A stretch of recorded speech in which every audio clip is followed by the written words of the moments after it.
आज आपण 6 मराठी अक्षरं पाहणार आहोत आणि त्या अक्षरांचा उपयोग कुठल्या शब्दात होतो तेही पाहणार आहोत. तर पहिलं अक्षर आहे श. श अक्षर हे षटकोन आहे. ते 6 बाजू आहेत त्याला षटकोन म्हणतात किंवा त्याला 6 कोन आहेत त्याला षटकोन म्हणतात. तसंच षष्ठी आपल्या मराठी कॅलेंडरमध्ये 6वा दिवस असतो. 15 दिवसातला 1 2 3 4 5 प्रथमा द्वितीया तृतीया चतुर्थी पंचमी आणि षष्ठी 6व्या दिवसाला षष्ठी म्हणतात. तर षटकोनातला श, षष्ठीमधला श.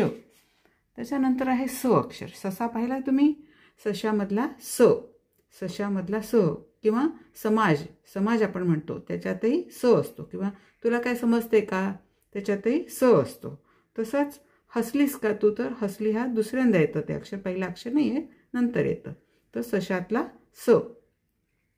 नंतरचं अक्षर आहे ह. हत्ती. हत्ती तुम्ही पाहिला नसेल किंवा पाहिलाही असेल कदाचित, हा जंगलात राहतो तो हत्ती. हा हत्तीतला ह, हत्तीतला ह. तसंच ह अजून कशात असतो, हळद आपण रोजच्या स्वयंपाकात वापरतो त्या हळदीमध्ये पण ह आहे. हत्तीमध्ये ह आहे, हसण्यामध्ये पण ह आहे पहिलं अक्षर, तसंच हळदमध्ये पण ह आहे. नंतरचं अक्षर आहे ळ. ळ अक्षर हे सहसा शब्दाच्या सुरुवातीला येत नाही, ते नंतर येतं, दुसऱ्या किंवा तिसऱ्या चौथ्या पाचव्या जागी येतं. अक्षर किती अक्षरांचा शब्द आहे त्याप्रमाणे. तर हे बाळ, हे छोटंसं बाळ दिसतंय, तर ह्या बाळामध्ये ळ आहे नंतर आलेलं. किंवा आपण चळपळ म्हणतो तर पळमध्ये पण ळ आहे, ते नंतर येतं. नळ म्हणतो आपण, त्याच्यातही नळ हे ळ हे दुसरं अक्षर आहे. तर हे बाळातला ळ. नंतर हा आहे क्ष. क्षकिरण.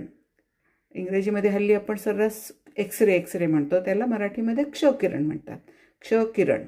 त्याच्यानंतर क्ष कशात आहे, TB होतो एखाद्याला, क्षय होतो त्याला म्हणतात क्षय होतो.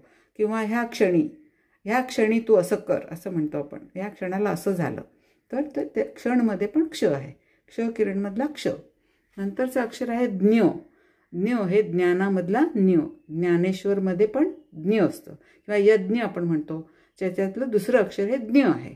तर आज आपण काय पाहिलं, श षटकोनातला, नंतर स सशामधला, ह हत्तीतला, नंतर ळ बाळामधला, क्ष क्षकिरणमधला आणि ज्ञ ज्ञानामधला. थँक्यू.